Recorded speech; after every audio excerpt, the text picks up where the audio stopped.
সূরা বাকারা খুলেন, সূরা 2 আয়াত 47 আল্লাহ এই কথা বলছেন, ইয়া বানি ইসরাইল, ও চিলড্রেন অফ ইসরাইল, উজকুরু, তোমরা স্মরণ করো আমি তোমাদেরকে যে নিয়ামত দিয়েছিলাম। এই কথা বলে আল্লাহ কমপক্ষে 50-এর অধিক নিয়ামত যে আল্লাহ ইহুদিদেরকে দিয়েছে আল্লাহ বর্ণনা করতে লেগেছে। ওই যে তোমাদেরকে আমি মূসাকে পাঠিয়েছিলাম, মূসা আলাইহিস সালামের সঙ্গে ফেরাউনের যুদ্ধ যখন লেগে যায়, মাঝপথে তোমরা চলে যাও, আমি সমুদ্রকে দুই ভাগ করে দিয়েছি, আসমান থেকে খাবার নাজিল করে দিয়েছি, তোমাদেরকে কত আমি সেভ করেছি। আল্লাহ এই নিয়ামতের কথা বলতে এসেছে ইহুদি খ্রিস্টানকে। ওরা বিশ্বের ভূখণ্ড আল্লাহ তাদেরকে দিয়ে দিয়েছিল। টেম্পল অফ সুলাইমান, বাইতুল মুকাদ্দাস গোটাটা দিয়ে দিয়েছিল, জেরুজালেম মসজিদ গোটাটা দিয়েছে, ওরা বিশ্বের উপর রাজত্ব করতে দিয়েছিল। দিয়েছে কি দেয় নাই কথা বলেন? ওরা বিশ্বের উপর রাজত্ব তারা করেছিল এক সময়তে। এবং আল্লাহ সুবহানাহু ওয়া তাআলা সবচেয়ে দুটো নিয়ামত ইহুদি খ্রিস্টানকে বেশি দিয়েছে। এক, তাকে নবী দিয়েছে। যে জাতির নেতাই হচ্ছে নবী, তার কি লাগবে কথা বলেন? কি লাগবে? কোরআনে যতগুলো নবী রাসূলের নাম আছে, এরা কারা? এরা কারা? ইউসুফ ইহুদি, ইয়াকুব ইহুদি, মূসা ইহুদি, দাউদ ইহুদি, সুলাইমান ইহুদি, ইউনুস ইহুদি, যার নাম আছে সর্বশেষ নামে হচ্ছে বনী ইসরাইলের মধ্যে নবী ঈসা আলাইহিস সালাম, ইনিও ইহুদি। কথা কি বুঝতে পারছেন? মানে তাদের মধ্যে নবী সবচেয়ে বেশি এসেছে, আর তাদেরকে নিয়ামত দিয়ে আল্লাহ পূর্ণ করে দিয়েছে। সবচেয়ে বেশি গ্রন্থ আসমানি ওহী আল্লাহ কাদের উপরে অবতীর্ণ করেছেন? ইহুদি বংশ বনী ইসরাইল। তাওরাত মূসা ইহুদি, জাবুর দাউদ ইহুদি, ইনজিল ঈসা ইহুদি। দেখেন তো তারা কত কি পেয়েছে। দেখেন একটা বংশ থেকে আল্লাহ পূর্ণ করে দিয়েছে কি দেয় না? একটা সাইড, একটা সাইড কিন্তু পড়ে আছে অচল। কোন সাইডটা অচল? কোন সাইড? ইসমাইলের বংশধর অচল। ১৫০০ বছর ধরে তাদের কোনো ইতিহাসই পাওয়া যায় না।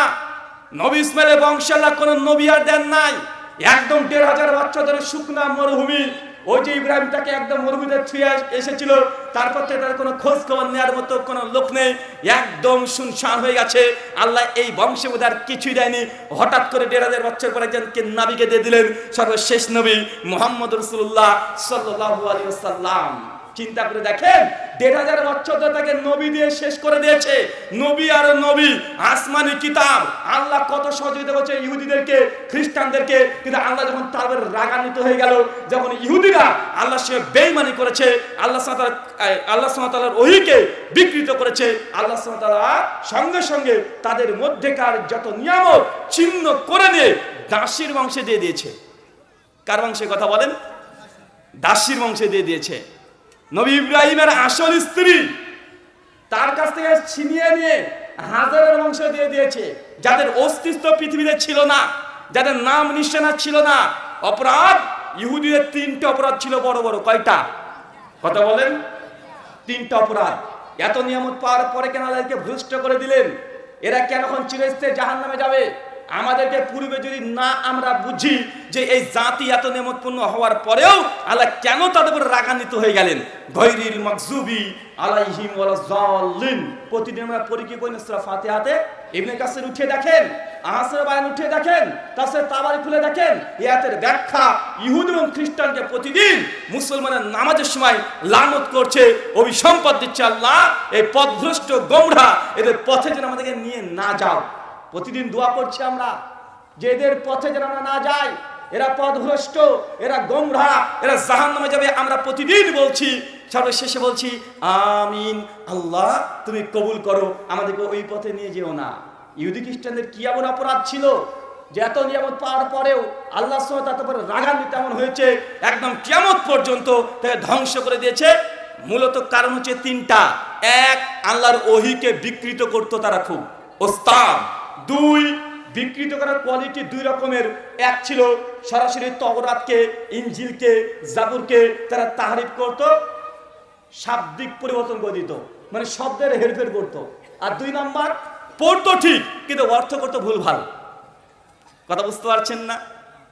একটা হচ্ছে শব্দের পরিবর্তন তাহরিফ, যে লাফজি তাহরিফ এটা করতো। আরেকটা করতো কি, শব্দের পরিবর্তন করতো না, পড়ছে ঠিক কিন্তু অর্থ করতে গিয়ে নিজেদের প্রবৃত্তি অনুযায়ী অর্থ করে মানুষকে বিভ্রান্ত করতো। সূরা মাইদা খুলবেন, আয়াত নাম্বার 22 থেকে 30 পর্যন্ত পড়তে থাকেন। আল্লাহ সুবহানাহু ওয়া তাআলা নবী মুসা আলাইহিস সালামকে বলছেন যে মুসা তোমার কওমকে বলো এই যে জেরুজালেমে যে পবিত্র ভূমিটা আছে তোমার কওমকে বলো ওখানে প্রবেশ করে যেন তারা প্রবেশ করলে আমি আল্লাহ তাকে নিরাপত্তা দেব।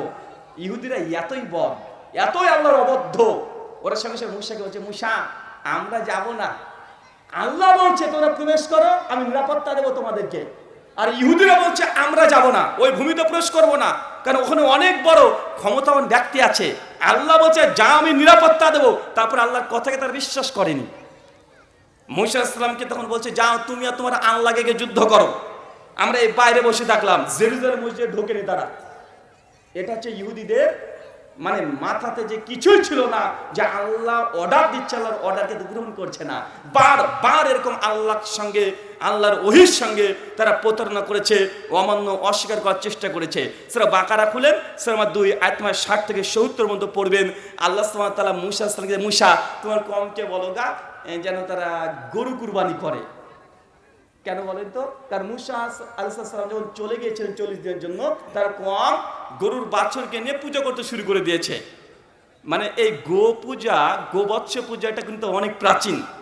এই পূজাটা এখন আমাদের ভারতের হিন্দুরা করে কি করে না কথা বলেন, এর ইতিহাস অনেক প্রাচীন। মুসা আসসালামকে আল্লাহ বললেন তখন সঙ্গে সঙ্গে যাও তোমার কওমকে বলো একটা কুরবানি করতে, গরু কুরবানি করতে। যখন মুসা এসে বলছে হে আমার উম্মাত, আল্লাহ বলেছেন একটা কুরবানি করো, আর এই ইহুদিরা এতই বদ, পাল্টা প্রশ্ন যে আল্লাহ কি সত্যি বলেছে গো, কুরবানি আল্লাহ কি করবে, আল্লাহ সত্যি বলেছে, বিশ্বাস করছে না। সঙ্গে সঙ্গে যখন বলছে মুসা জি আল্লাহ অর্ডার করেছে, মুসা বলছে যাও তোমার আল্লাহকে জিজ্ঞাসা করে আসো তো যে কুরবানি যে দেবো তো গরুটা কি একটু মোটা তাজা হবে না শুকনা টুকনা দিলেও চলবে। মুসা আসসালাম বলছেন আল্লাহ বলেছেন মোটা তাজা দিতে। এরপর বলছে যে গরুটা দেবো, গরুর রংটা কি হবে একটু জিজ্ঞাসা করে আসো তো। চিন্তা করতে পারছেন? মানে আল্লাহর আইন কিন্তু তারা মানতে চায় না। কিছুদিন আগে বাংলাদেশে যেন হুজুর সেই বুখারীকে এবং মাথায় তুলেছে, বলছে আল্লাহর কসম এই বুখারীর মধ্যে, সেই বুখারীর মধ্যে জোরে আমিন বলার হাদিস নাই। ভাই বলেছি বলেন এই কথা বলেন, এটাও তাহরিফ। কারণ ও কিন্তু কসম করেছে সেই বুখারী নিয়ে, কথা কিন্তু ঠিক বলেছে, কারণ সেই বুখারীর দ্বিতীয় খণ্ড মাথায় ধরেছিল, আর দ্বিতীয় খণ্ডের এই আমিন জোরে বলার হাদিস নাই। এটা হচ্ছে ইহুদিদের কৌশল, এরা বারবার করেছে। সেই বুখারীর মধ্যে দেখেন আব্দুল্লাহ বিন সালাম রাদিয়াল্লাহু তাআলা একটা ঘটনা বর্ণনা আছে। সেই বুখারী কিতাব তাফসীরের মধ্যে সূরা আলী ইমরান 64 নম্বর আয়াতে তাফসীর করতে ইমাম বুখারী রাহিমাহুল্লাহ ঘটনাটা নকল করেছে। আল্লাহ নবী মুহাম্মদ সাল্লাল্লাহু আলাইহি ওয়াসাল্লাম একদিন দেখছে একজন ইহুদি নারীকে কিছু ইহুদিরা মারতে মারতে নিয়ে চলে যাচ্ছে। আল্লাহ নবী জিজ্ঞাসা করেছে তোমাদের তাওরাতে ব্যভিচারী নারী বা ব্যভিচারী ব্যক্তির জন্য সাজা কি আছে? ইহুদি পণ্ডিতরা বলছে যে এমন কিছু নেই। আল্লাহ নবী বলছেন কেন রজমের কথা নেই? ওনারা অস্বীকার করছে না, আমাদের তাওরাতে রজমের কথা নেই, হত্যার বিধান নেই। আব্দুল বিন সালাম রাদিয়াল্লাহু তাআলা আনহু ইহুদি পণ্ডিত ছিলেন। সঙ্গে আল্লাহ নবী যে ইয়া রাসূলুল্লাহ আমি তো তাওরাত পড়েছি, তাওরাতের মধ্যে কেউ যদি ব্যভিচার করে থাকে হত্যার বিধান আছে। আল্লাহ নবীর সঙ্গে বলছেন তাওরাত নিয়ে আসো। তাওরাত তাদের সামনে নিয়ে আসা হয়েছে। ইহুদি পণ্ডিত তাওরাত পড়ছে, এইভাবে তাওরাতটাকে খুলেছে, কাঠের উপরে রেখেছে, রেখে এইভাবে পড়তে শুরু করে বলছে এই দেখেন দেখেন দেখেন নাই নাই। আর যেখানে হাত দিয়ে চেপে ধরে রেখেছে ওর নিচে আয়াত লুকিয়ে আছে, দেখাচ্ছে ঠিক একে তাওরাত দেখো রজমের আয়াত নাই, কিন্তু যেখানে আঙ্গুল আছে ওইখানে আছে, ঢাকা আছে। কথা কি বুঝতে পারছেন? এখন বাংলাদেশের মানুষ আল্লাহর বিধান মানতে চায় না, তারা আল্লাহ সুবহানাহু ওয়া তাআলার আইন মানতে চায় না, নবী সুন্নাত মানতে চায় না। এই জন্য তারা অনেক রকমের কৌশল করছে, আছে না নাই কথা বলেন? যখন আমরা বলছি সেই বুখারীর মতো গ্রন্থ উম্মত একমত, আসমানের নিচে পবিত্র কোরআনের পরে যে গ্রন্থ বিশুদ্ধ গ্রন্থ তার নাম সহিহুল বুখারী। এই বুখারীর 725 নম্বর হাদিস উঠে দেখলে পাওয়া যায় আল্লাহ নবী বলছেন যখন নামাজে দাঁড়াবে কাঁধের সঙ্গে কাঁধ লাগিয়ে দাঁড়াও, পায়ের সঙ্গে পাটাকে লাগিয়ে দাঁড়াও। সুনান আবু দাউদ 666, 67, 68 আল্লাহ নবী বলছেন কাঁধটাকে সোজা করবে, মাঝখানে ফাঁকা রাখবে না, ফাঁকা যদি রাখো মাঝখান দিয়ে শয়তান প্রবেশ করবে। যখনই এই হাদিস পেশ করছি হুজুররা এই হাদিস মানবে না, কারণ তাদের মাযহাবে নেই, ফিকাতে নেই, এই জন্য এটা অপব্যাখ্যা করছে। কিভাবে? বলছে আহলে হাদিসরা বলে কাতারকে সোজা করতে হবে, কাঁধের সঙ্গে কাঁধ, পায়ের সঙ্গে পা লাগাতে হবে, মাঝখানে ফাঁকাকে বন্ধ করতে হবে। কেন? ফাঁকা যদি থাকে শয়তান প্রবেশ করবে। তো ওরা তো পাশের মাসের সঙ্গে কাঁধের সঙ্গে কাঁধ লাগিয়েছে, এদিকে তো ফাঁকাটা বন্ধ হলো, মাঝখান দেখি শয়তান যাতায়াত করতে পারবে না। বলেছে কি বলে না কথা বলে? এই দেখেন, এটা যে সিফাত ইহুদিদের। আল্লাহ বলছে গরু কুরবানি করো। পণ্ডিতি কি গরু করব? বকনা করবো না গাভী করব? তো বকনা করো। কেমন হবে? লম্বা চড়া না মোটা তাজা? মোটা তাজা করো। রংটা কি হবে? বা এগুলো কি অনর্থক প্রশ্ন নয়? কেন? আল্লাহর ওহীকে মানবে না, এটাই তাদের উদ্দেশ্য। এরাও তাদের মাযহাবের বিরুদ্ধে যদি কোনো হাদিস পাওয়া যায়, এটা তারা মানতে চায় না। এই জন্য অপব্যাখ্যা, ব্যাখ্যার পর ব্যাখ্যা, তাবিলের পরে তাবিল করে হাদিসের মূল অংশকে হারে দেওয়ার চেষ্টা করে কি করে না? কথা বলেন, করে। তাই সাবধান এবং সতর্ক।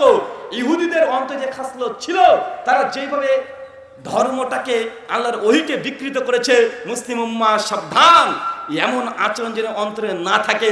অন্তরে থাকলে গায়রিল মাগযুবি আলাইহিম ওয়ালা যাল্লিন, এই আয়াতের অন্তর্ভুক্ত আপনি হয়ে যাবেন, এই আয়াতের অন্তর্ভুক্ত আপনি হবেন।